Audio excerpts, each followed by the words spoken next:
Madam, insurance policy ఉన్నా కూడా డబ్బులు రాకపోతే ఎలాంటి కేసులు వేయొచ్చు? చాలా సందర్భాల్లో ఈ ఇన్సూరెన్స్ కంపెనీస్ మీవేవైతే క్లెయిమ్స్ మీరు పెట్టుకుంటారో వాటిని రిజెక్ట్ చేయడం జరుగుతూ ఉంటుంది.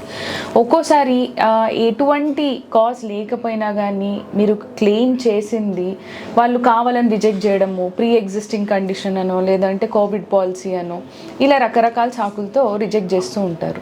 నిజంగా మీ పాలసీ టర్మ్స్ అండ్ కండిషన్స్లో మీరు ఏదైతే డిసీజ్కి కానీ ఎయిల్మెంట్కి కానీ ఏదైతే మీకు చేసిన జబ్బుకి ట్రీట్మెంట్ తీసుకుంటారో హాస్పిటల్లో దాని బిల్లు కట్టాల్సింది పాలసీ తీసుకున్న ప్రకారం ఇన్సూరెన్స్ కంపెనీ అయినప్పుడు వాళ్ళ డెఫిషియన్సీ ఆఫ్ సర్వీస్ అంటే వాళ్ళు ఆ పాలసీని వాళ్ళు క్లెయిమ్ని రిజెక్ట్ చేయడము కావాలని మల్టిపుల్ టైమ్స్ ఇలాంటివి మీరు ఏదైనా ఎదుర్కొంటే డెఫినెట్గా మామూలుగా IRDAIకి కంప్లైంట్ చేయొచ్చు.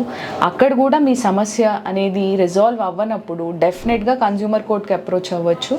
మీ సమస్యకి అక్కడ పరిష్కారం దొరుకుతుంది.